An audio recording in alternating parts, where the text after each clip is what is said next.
Como se originou o Sistema Solar?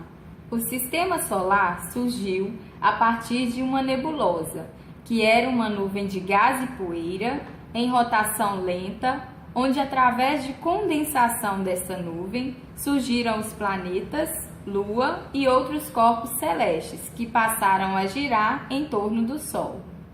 A Lua também se formou junto com os outros planetas. Assim como eles e como o Sol, ela é aproximadamente esférica. O Sol tem sua luz própria, assim como todas as estrelas. Os planetas não têm luz própria e são iluminados pelo Sol. A Lua é como um planeta e também é iluminada por ele. A Lua reflete a luz do Sol e por isso que vemos brilhar à noite. Como era a atmosfera primitiva e como ela foi formada?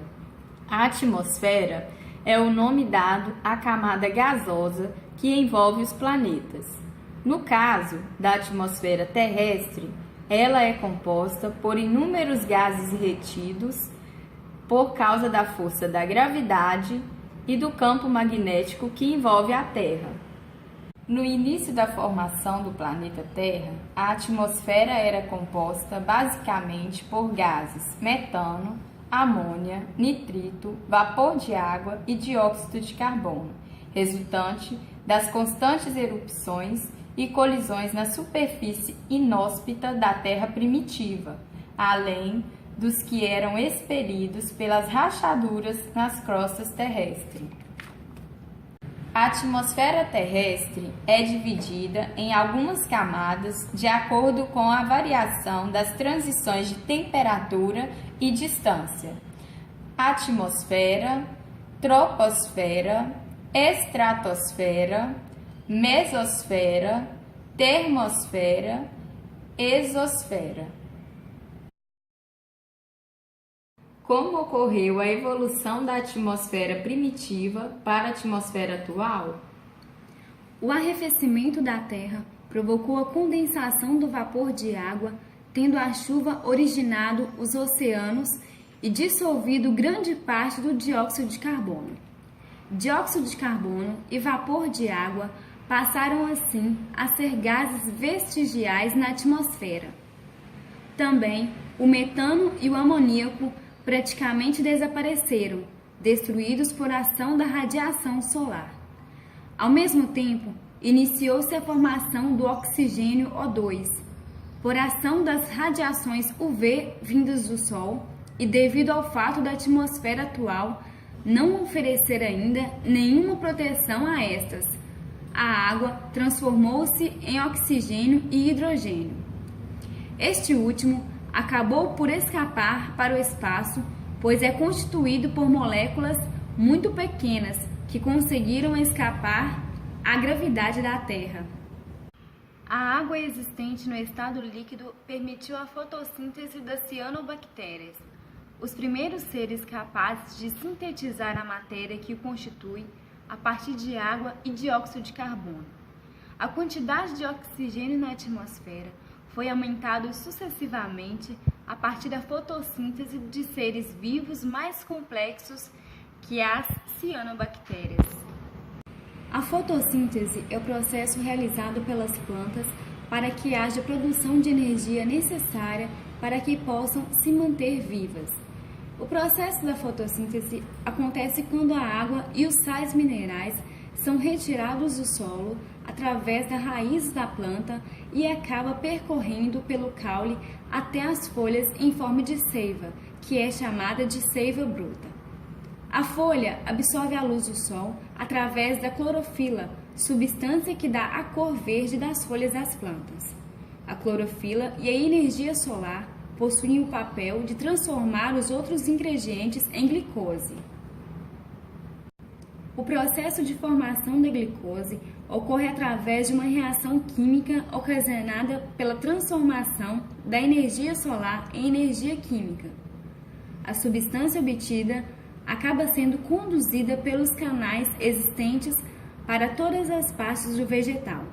Com isso, a planta usa parte deste material como alimento para manter-se viva, como também para continuar crescendo. O restante fica localizado na raiz, caule e sementes, na forma de amido. Qual a composição atual da atmosfera e quais são os principais gases? A atmosfera terrestre é composta principalmente de nitrogênio, conhecido também como azoto, oxigênio e argônio. Os gases restantes são muitas vezes referidos como os gases traços, que são aqueles que correspondem ao menos de 1% do total de gases da atmosfera, entre os quais são incluídos os gases do efeito estufa, como o vapor de água, o dióxido de carbono, metano, óxido nitroso e ozônio. O que são ações antrópicas? São alterações realizadas pelo homem ao longo de sua existência sobre a Terra. Imaginem a paisagem avistada toda recoberta por florestas. Pois é, era assim no passado. Toda essa paisagem foi alterada, inicialmente pelo desmatamento, depois pela formação de pastagens, construção de casas, edifícios. No caso, o Rio Doce recebe descargas de esgoto e lixo poluindo suas águas. Essa também é uma forma de ação antrópica. A cada dia, as ações antrópicas vêm sendo intensificadas e o meio ambiente mais alterado. Explique as características das diferentes camadas atmosféricas. A atmosfera, teoricamente, é dividida em 5 camadas. A primeira, a troposfera, vai da superfície da crosta terrestre ou dos oceanos até aproximadamente 20 km de altitude. Nessa camada é que acontece a maioria dos fenômenos atmosféricos, como calor, vento e as chuvas.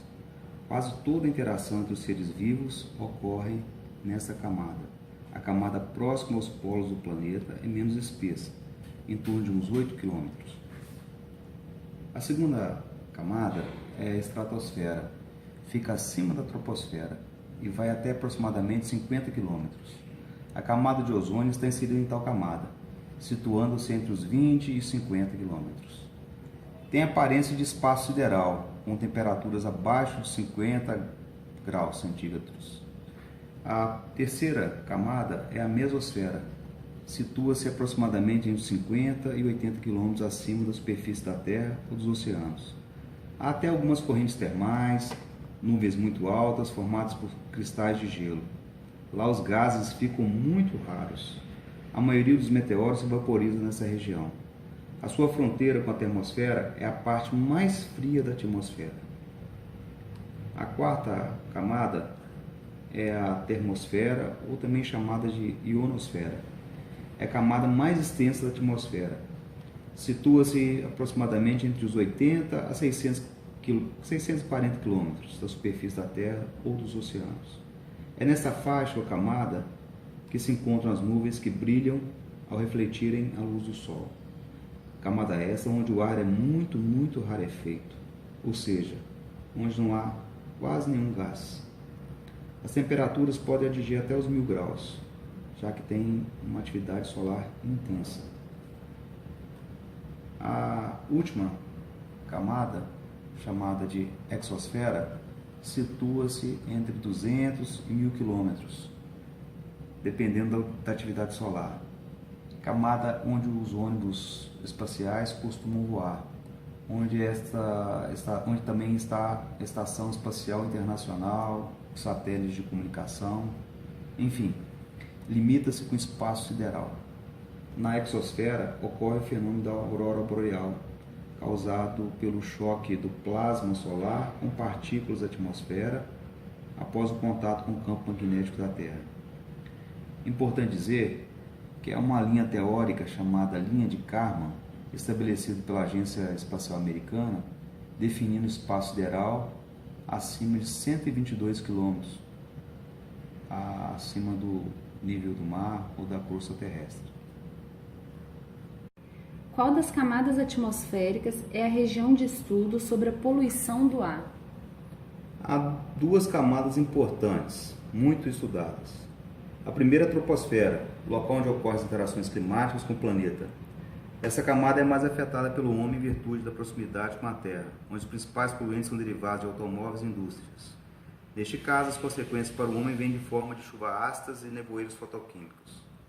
Já na estratosfera, por estar mais distante da superfície, sente menos os efeitos dos poluentes. As partículas de impurezas mais pesadas não conseguem alcançar altitudes elevadas na decorrência da gravidade e apenas as de menor peso atingem esta camada. Como já foi dito anteriormente, na estratosfera é que está localizada a camada protetora do planeta, a famosa camada de ozônio. Mas não podemos pensar que a estratosfera está totalmente livre dos impactos ambientais, pois os gases leves provindos da Terra alcançam essa altitude causando sérios danos. A destruição da camada de ozônio é uma resposta sobre como a poluição atinge não somente o ar que respiramos aqui embaixo, uma vez que vai muito além, onde nossos olhos nem alcançam. Diante da problemática, nosso corpo é que sofre as consequências. Portanto, tal camada vem recebendo muita atenção, sendo objeto de um maior número de estudos. A importância do dióxido de carbono CO2. Esse composto é expelido pela respiração animal e vegetal e pela queima de materiais orgânicos. Além disso, com o crescente consumo de combustíveis fósseis, a concentração de gás carbônico na atmosfera aumentou muito nas últimas décadas. Ao sofrer a combustão, o carbono reage com o oxigênio e produz CO2. Esse gás, por sua vez, reage com a água e forma o ácido carbônico. Tal ácido é fraco, portanto, chuvas ácidas dessa natureza não são consideradas nocivas. Esse tipo de chuva apresenta pH em torno de 5,6, lembrando que a água pura tem pH igual a 7. Desta forma, é considerada chuva ácida toda chuva que possui pH menor que 5,6. Qual a importância dos compostos de oxigênio, óxido de silício e alumínio, óxido de etileno, a oxidação, o ozônio, nitrogênio e o dióxido de carbono? Iniciando pela importância da oxidação. Os oxidantes são compostos de grande importância para a química atmosférica, pois são modificadores da sua composição química, interferem na qualidade do ar e alguns compostos podem influir no balanço térmico da atmosfera. Importância do óxido de silício. O composto químico de óxido de silício, também conhecido como sílica, cuja fórmula química é SiO2, é o principal componente da areia e a principal matéria-prima para o vidro. É também usado na fabricação de cimento Portland. É um dos óxidos mais abundantes na crosta terrestre. Importância do óxido de alumínio.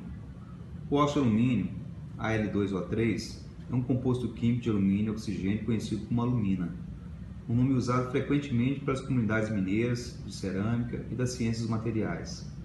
O óxido de alumínio é o principal componente da bauxita, principal minério de alumínio. Importância do óxido de etileno. O composto químico óxido de etileno, o epoxetano, é importante substância química usada como intermediária na produção do etileno glicol e outros produtos químicos e como esterilizante para alimentos e materiais de uso médico. É um gás inflamável, incolor ou líquido refrigerado com um fraco odor doce. Importância do nitrogênio. Os óxidos de nitrogênio, principalmente o NO2, são formados em reações que ocorrem na atmosfera entre os gases nitrogênio, N2, e oxigênio, O2.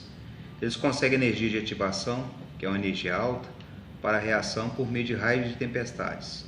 Além disso, essa reação também ocorre em motores a explosão de automóveis, sendo que o NO2 é eliminado pelos canos de escapamentos desses veículos. Na atmosfera, tais óxidos de nitrogênio reagem com a água da chuva, formando o ácido nítrico, HNO2, e o ácido nitroso, HNO3, que por estar em pequena quantidade também não fazem com que a chuva ácida seja considerada nociva. Entretanto, ao longo do tempo ela pode causar certo impacto ambiental. Importância do ozônio. Sua importância está no fato de que é o único gás que filtra a radiação ultravioleta do tipo B, UVB, que é nocivo aos seres vivos. Desta forma, a camada de ozônio age como uma espécie de escudo protetor. Nos seres humanos, a exposição à radiação UVB está associada ao risco de dano à visão, como a catarata, envelhecimento precoce, a supressão do sistema imunológico e ao desenvolvimento de câncer de pele. Os animais também sofrem as consequências do aumento da radiação. Os raios ultravioletas prejudicam os estágios iniciais do desenvolvimento de peixes, camarões, caranguejos e outras formas de vidas aquáticas e reduz a produtividade do fitoplâncton, base da cadeia alimentar aquática, provocando desequilíbrios ambientais.